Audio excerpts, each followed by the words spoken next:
ಹಾಸನ ಕುರುಕ್ಷೇತ್ರ ಹಾಸನ ಲೋಕಸಭಾ ಕ್ಷೇತ್ರದ ಎನ್ಡಿಎ ಅಭ್ಯರ್ಥಿ ಪ್ರಜ್ವಲ್ ರೇವಣ್ಣ ಕ್ಯಾಂಪೇನ್ ಮಾಡ್ತಾ ಇದ್ದಾರೆ. ಈಗಾಗಲೇ ಯಡಿಯೂರಪ್ಪ ಅವ್ರನ್ನ ಭೇಟಿಯಾಗಿದ್ದಾರೆ, ವಿಜಯೇಂದ್ರ ಅವ್ರನ್ನ ಭೇಟಿಯಾಗಿ ಚುನಾವಣೆ ಸರಾಗವಾಗಿ ನಡೀಬೇಕು, ದೊಡ್ಡ ಅಂತರದಲ್ಲಿ ಗೆಲ್ಲಬೇಕು, ನಿಮ್ಮ ಬೆಂಬಲ ಬೇಕು ಅಂತ ಕೇಳಿದ್ದಾರೆ. ಅದೇ ಗ್ಯಾಪಲ್ಲಿ ಪ್ರೀತಮ್ ಗೌಡ್ರು ಆಗಿಂದಾಗೆ ಒಂದಷ್ಟು ಸೌಂಡ್ ಮಾಡ್ತಿರ್ತಾರೆ. ಸೊ ಆ ಸಂಬಂಧಪಟ್ಟು ಕೂಡ ಚರ್ಚೆ ಆಗಿದೆ. ಇಲ್ಲ, ಈ ಸಂಬಂಧಪಟ್ಟ ನಾನು ಪ್ರೀತಮ್ ಹತ್ರ ಮಾತಾಡ್ತೀನಿ, ತಲೆ ಕೆಡಿಸ್ಕೊಳ್ಳೋ ಅವಶ್ಯಕತೆ ಇಲ್ಲ ಅಂತ ವಿಜಯೇಂದ್ರ ಪ್ರಜ್ವಲ್ಗೆ ತಿಳಿಸಿದ್ದಾರೆ. ಜೊತೆಗೆ ಪ್ರೀತಮ್ ಗೌಡ್ರು ವಿಜಯೇಂದ್ರ ಅವ್ರನ್ನ CM ಆಗಬೇಕು ಅಂತ ಬಯಸ್ತಾರೆ. ವಿಜಯೇಂದ್ರ ಅವ್ರನ್ನ ವಿಜಯಣ್ಣ ಅಂತ ಮಾತಾಡ್ತಾರೆ. ವಿಜಯೇಂದ್ರ ಹಾಕಿದ ಗೆರೆಯನ್ನು ದಾಟಲ್ಲ. ಅವರಿಬ್ಬರು ರಾಮ ಲಕ್ಷ್ಮಣ ಇದ್ದಂಗೆ, ವಿಜಯೇಂದ್ರ ಹಾಗೆ ಪ್ರೀತಮ್ ಗೌಡ್ರು. ಹಾಸನ ವಿಚಾರಕ್ಕೆ ಬಂದಾಗ ಈಗ ಪ್ರಜ್ವಲ್ ರೇವಣ್ಣ ದೊಡ್ಡ ಗೆಲುವನ್ನು ದಾಖಲಿಸಬೇಕು ಅನ್ನೋ ಲೆಕ್ಕಾಚಾರ BJP ನೆರವಿಲ್ಲದೆ ಸಾಧ್ಯನೇ ಇಲ್ಲ. ಹಾಸನದಲ್ಲಿ JDS BJP ಒಂದಾಗಿ ಚುನಾವಣೆಯನ್ನು ಗೆಲ್ತೀವಿ ಅನ್ನೋದು ಪ್ರಜ್ವಲ್ ರೇವಣ್ಣ ಅವರ ಒಂದು ಲೆಕ್ಕಾಚಾರ. ಈ ದಿಸೆಯಲ್ಲಿ ಯಡಿಯೂರಪ್ಪ ಅವ್ರನ್ನ ಭೇಟಿಯಾಗಿ, ವಿಜಯೇಂದ್ರ ಅವ್ರನ್ನ ಭೇಟಿಯಾಗಿ ಈ ಸಂಬಂಧಪಟ್ಟಂಗೆ ಪ್ರಜ್ವಲ್ ಹಾಗೆ ರೇವಣ್ಣ ಇಬ್ಬರು ಕೂಡ ಮಾತನಾಡಿದ್ದಾರೆ.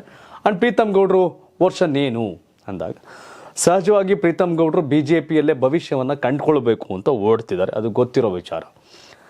ಯಾರು ಯಾವ ಪಾರ್ಟಿ ಬಿಟ್ಟರು ಪರವಾಗಿಲ್ಲ, ನಾನು ಯಾವುದೇ ಕಾರಣಕ್ಕೂ BJP ಬಿಡಲ್ಲ, BJP ರಾಜ್ಯಾಧ್ಯಕ್ಷನೂ ಆಗ್ತೀನಿ, ಒಂದಲ್ಲ ಒಂದಿನ ಈ ಪಕ್ಷದಿಂದ CM ಆಗ್ತೀನಿ ಅಂತಲೂ ಅಂದ್ಕೊಂಡಿರೋದು ಪ್ರೀತಮ್ ಗೌಡ. ಯಾಕಂದರೆ ಮಹತ್ವಾಕಾಂಕ್ಷಿ ಮನುಷ್ಯ, ಒಂದು ಸ್ವಲ್ಪ ಮಾತು ಜಾಸ್ತಿ.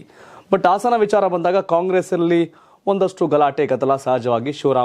ಗಂಡಸಿ ಶಿವರಾಮ್ ಅವ್ರ ವಿರೋಧ ಆಚೆ ಅನ್ನೋದು ಹೊರತುಪಡಿಸಿದ್ರೆ ಶ್ರೇಯಸ್ ಕೂಡ ಸರಾಗವಾಗಿ ಸಾಕ್ತಾ ಇದ್ದಾರೆ. ಶ್ರೇಯಸ್ ಕೂಡ ಚುನಾವಣೆ ಗೆಲ್ಲಕ್ಕೆ ಏನೇನು ಬೇಕು ಅವರು ಮಾಡ್ತಾ ಇದ್ದಾರೆ. ಆದರೆ ಒಂದು ಕ್ಲಿಯರ್ ಸಂದೇಶ ಹಾಸನದಲ್ಲಿ ಪ್ರತಿಯೊಬ್ಬರು ಮಾತಾಡೋದು ಹಾಸನದಲ್ಲಿಷ್ಟೇ. BJPಗರು ಸರಿಯಾಗಿ ವೋಟ್ ಮಾಡಿದ್ರೆ, BJPಗರು JDS ಜೊತೆ ಜೋಡೆತ್ತಿನ ರೀತಿ ನಿಂತರೆ ಯಾವುದೇ ಕಾರಣಕ್ಕೂ ಪ್ರಜ್ವಲ್ನ ಸೋಲ್ಸಕ್ಕೆ ಸಾಧ್ಯ ಇಲ್ಲ ಅಂತ. ಬಟ್ ಅದನ್ನು ಪ್ಯಾಚಪ್ ಮಾಡಬೇಕಾಗಿರೋದು ಯಾರು? ವಿಜಯೇಂದ್ರ. ಪ್ರೀತಮ್ ಯಾರ ಮಾತು ಕೇಳ್ತಾರೆ? ವಿಜಯೇಂದ್ರ. ಈ ಫಾರ್ಮುಲಾ ಗೊತ್ತಿರ್ತಕ್ಕಂಥ ರೇವಣ್ಣ, ಪ್ರಜ್ವಲ್ ಇಬ್ಬರು ಕೂಡ ಬಂದು ಈ ಸಂಬಂಧಪಟ್ಟ ಮಾತಾಡಿದ್ದಾರೆ. ಅದು ಮಾತುಕತೆ ಫಲಪ್ರದ ಆದಂಗೆ ಕಾಣ್ತಾ ಇದೆ. ಯಾಕೆ ಅಂತಂದರೆ ಪ್ರೀತಮ್ ಕೋಪ ಕಡಿಮೆ ಆದರೆ, ಪ್ರೀತಮ್ ಒಪ್ಕೊಂಡ್ರೆ ಪ್ರಜ್ವಲ್ಗೆ ಪ್ರಚಂಡ ಗೆಲುವು ಅನ್ನೋದು ಚರ್ಚೆ. ಪ್ರೀತಮ್ ಒಪ್ತಾ ಇದ್ರೆ ಏನಾಗುತ್ತೆ?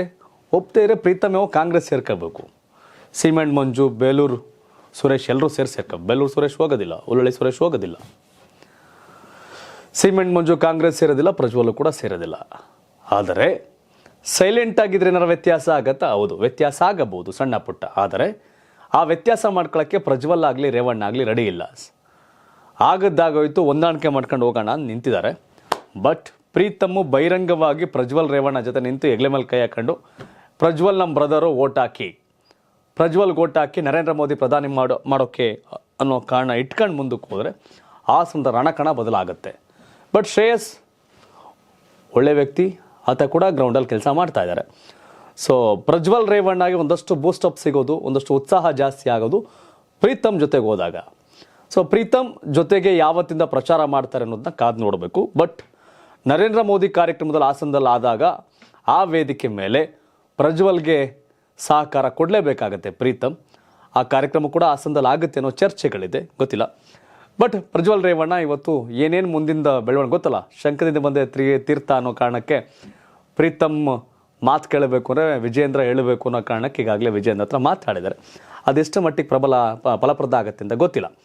ನಿಮ್ಮ ಪ್ರಕಾರ ವೀಕ್ಷಕರೇ, ಹಾಸನ ಲೋಕಸಭಾ ಕ್ಷೇತ್ರ, ಕಡೂರು ಕೂಡ ಇಲ್ಲಿಗೆ ಸೇರುತ್ತೆ, ಚಿಕ್ಕಮಗಳೂರಿನ ಕಡೂರು ಕೂಡ ಹಾಸನ ಲೋಕಸಭಾ ಕ್ಷೇತ್ರಕ್ಕೆ ಸೇರುತ್ತೆ. ನಿಮ್ಮ ಪ್ರಕಾರ ಹಾಸನ ಲೋಕಸಭಾ ಕ್ಷೇತ್ರದಲ್ಲಿ ಗೆಲ್ಲೋದು ಯಾರು? ಕಾಂಗ್ರೆಸ್ನ ಶ್ರೇಯಸ್ ಪಟೇಲ ಅಥವಾ BJP JDS ಮೈತ್ರಿಕೂಟದ ಪ್ರಜ್ವಲ್ ರೇವಣ್ಣ ಅವರ? ಪ್ರೀತಮ್ ಗೌಡ್ರು ಕಾಂಗ್ರೆಸ್ ವೋಟ್ ಮಾಡಿಸ್ತಾರ, BJP ವೋಟ್ ಮಾಡಿಸ್ತಾರ? ಪ್ರೀತಮ್ ಮುನ್ಸು ಕಡಿಮೆ ಆಗತ್ತಾ? ತಾವೇನು ಹೇಳ್ತೀರಿ? ಹಾಸನ ಗೆಲ್ಲೋದು ಯಾರು? ಕಾಮೆಂಟ್ ಮಾಡಿ. ಹಾಗೆ ಯಾರಾಗಬೇಕು ಪ್ರಧಾನಿ? ರಾಹುಲ್ ಗಾಂಧಿ ಅವರು ಆಗಬೇಕಾ ಅಥವಾ ನರೇಂದ್ರ ಮೋದಿ ಅವರು ಆಗಬೇಕಾ? ನಿಮ್ಮ ಒಪಿನಿಯನ್ ಏನು? ಕಾಮೆಂಟ್ ಮಾಡಿ ತಿಳಿಸಿ. ಧನ್ಯವಾದ. ಇದು ಕರ್ನಾಟಕ ಟಿವಿ, ಕನ್ನಡಿಗರ ಧ್ವನಿ. ಯೂಟ್ಯೂಬ್ನಲ್ಲಿ ಕರ್ನಾಟಕ ಟಿವಿ ಅಂತ ಸರ್ಚ್ ಮಾಡಿ, ನಂತರ ನಮ್ಮ ಕರ್ನಾಟಕ ಟಿವಿ ಸಬ್ಸ್ಕ್ರೈಬ್ ಮಾಡಿ. ಸಬ್ಸ್ಕ್ರೈಬ್ ಆದ್ಮೇಲೆ ನಿಮಗೆ ಹೋಮ್ ಪೇಜ್ ಬಂದರೆ ಕಮ್ಯುನಿಟಿ ಅನ್ನೋ ಆಪ್ಷನ್ ಸಿಗುತ್ತೆ. ಈ ಕಮ್ಯುನಿಟಿ ಆಪ್ಷನ್ ಕ್ಲಿಕ್ ಮಾಡಿದ್ರೆ ನಿಮ್ಮ ಕೆಳಗಡೆ 28 ಲೋಕಸಭಾ ಕ್ಷೇತ್ರಗಳ ಒಂದು ಪೋಲ್ ಕ್ರಿಯೇಟ್ ಮಾಡಲಾಗಿದೆ.